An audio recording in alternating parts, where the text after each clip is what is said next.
Video untuk mata kuliah Analisa dan Perancangan Sistem Informasi. Pada pertemuan kali ini saya akan bahas definisi dan apa yang harus kita lakukan di dalam analisa sistem dan apa saja yang akan kita kerjakan di dalam proses perancangan sistem informasi. Saya bahas dulu definisi dari sebuah sistem analis. Sistem analis mempelajari masalah dan kebutuhan dari sebuah organisasi. Di sini menggambarkan bahwa sebuah sistem harus dapat memenuhi kebutuhan organisasi, dalam hal ini adalah proses bisnis. Seperti yang sudah saya jelaskan minggu lalu, bahwa sebuah sistem yang baik adalah sistem yang dapat memenuhi atau sesuai dengan proses bisnis. Di sini bagaimana kita mendapatkan sebuah sistem yang baik? Maka tugas seorang sistem analis inilah yang akan bertanggung jawab terhadap seluruh proses analisa yang selanjutnya akan dilakukan perancangan sebuah sistem informasi. Berikut fungsi sistem analis.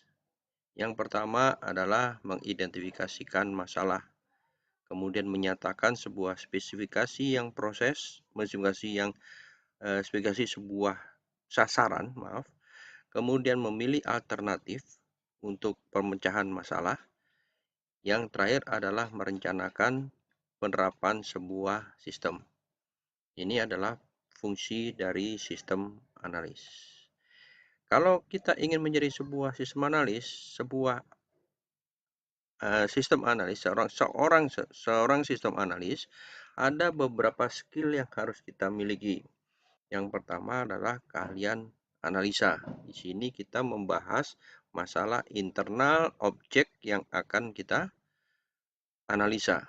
Bagaimana organisasinya, kemudian secara teoritis kita mempunyai solusi untuk memecahkan masalah. Kemudian satu lagi adalah pemahaman sebuah sistem. Di sini adalah sebuah sistem yang dimaksud di sini adalah pemahaman terhadap proses bisnis yang terjadi di dalam institusi itu atau organisasi itu. Yang kedua, sistem analis harus memiliki keahlian teknis, yaitu memahami potensi dan memahami pula keterbatasan atau limitasi dari suatu teknologi yang dimiliki oleh objek. Yang ketiga adalah keahlian manajerial, yaitu mengatur sebuah proyek, sumber daya, resiko, dan perubahan-perubahannya. Jadi, kalau kita ingin menjadi seorang analis sistem atau sistem analis, maka ketiga keahlian ini yang harus kita miliki.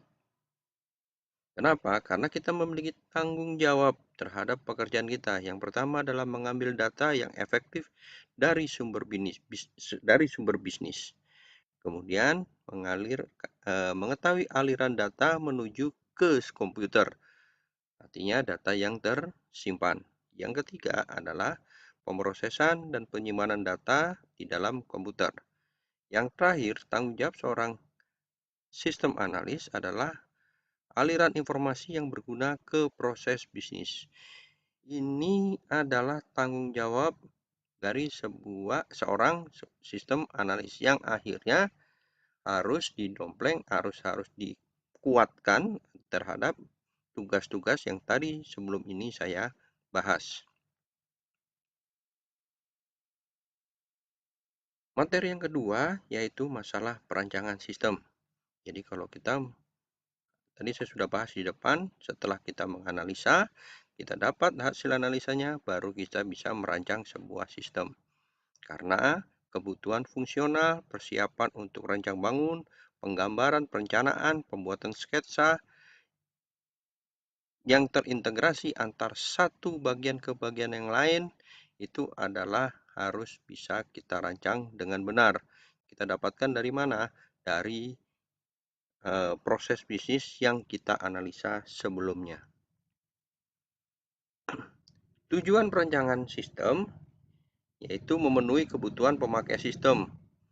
Yang kedua, memberi gambaran yang jelas dan rancang bangun yang lengkap terhadap pemrogram komputer.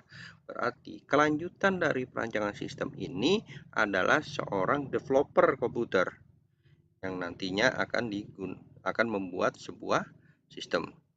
Kalau ditanya, kita hanya mendesain.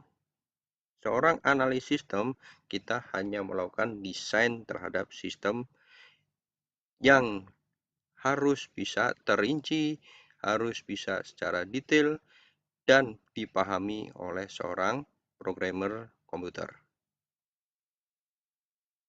Ini adalah sasaran-sasaran desain sebuah sistem. Pertama adalah sistem harus berguna. Artinya harus bisa dipakai, harus bisa dilanjutkan oleh programmer, DBA, dan lain sebagainya. Yang kedua, sasarannya yaitu desain sistem atau perancangan sistem harus mendukung tujuan perusahaan. Artinya, apa yang kita buat itu harus sesuai dengan proses bisnis. Dari desain sudah harus sesuai dengan proses bisnis kita. Sasaran yang ketiga, desain harus efektif dan efisien. Artinya, apa yang kita kerjakan itu sesuai dengan SOP, sesuai dengan proses bisnis, dan apa yang kita kerjakan di dalam sebuah sistem itu harus dapat digunakan oleh perusahaan. Yang kelima, sasarannya yaitu desain sistem harus dapat mempersiapkan rancang bangun secara terinci. Dalam hal ini adalah kita harus memberikan data, informasi, metode-metode, prosedur-prosedur, termasuk penggunaan perangkat keras, perangkat lunak, dan pengendalian internal yang akan dipakai oleh seluruh tim developer. Ini adalah sasaran desain. Secara umum, perancangan sistem terbagi menjadi dua. Yang pertama adalah merancang sistem secara makro. Artinya kita desain, kita bahas semua sistem, koneksi, relasi, integrasi data, integrasi antar entitas, kita bahas di situ. Nanti yang kedua adalah perancangan bagian yang kedua, yaitu perancangan secara terinci.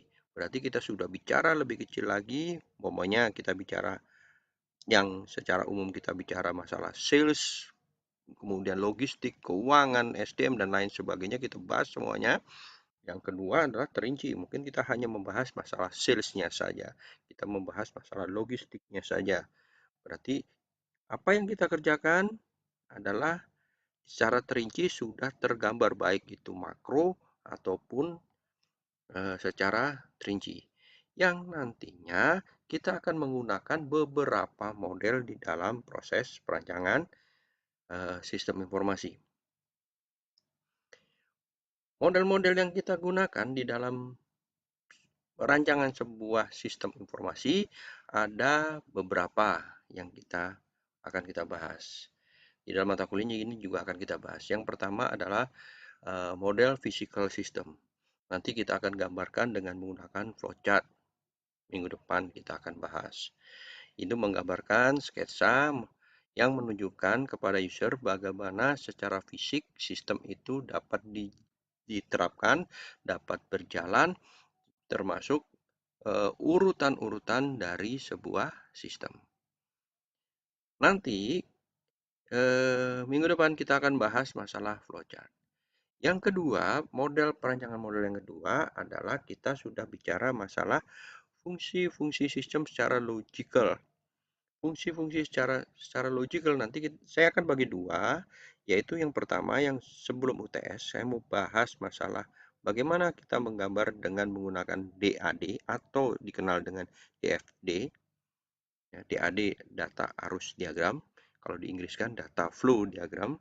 Jadi penggunaannya itu seperti apa. Kemudian saya juga akan bahas masalah kamus data, yaitu bicara juga sedikit masalah ERD, Entitas Relationship Diagram. Kemudian nanti setelah UTS, logical model ini akan saya kembangkan lagi, akan saya gunakan untuk proses object oriented, yaitu saya akan bahas menggunakan UML. Di slide ini belum, karena saya akan bahas setelah UTS kita menggunakan UML. Demikian pembahasan untuk hari ini. Apabila ada yang kurang jelas, silakan Anda diskusikan ke dalam WhatsApp grup.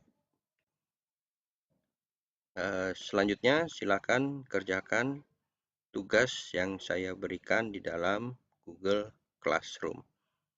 Demikian atas perhatiannya, saya sampaikan terima kasih.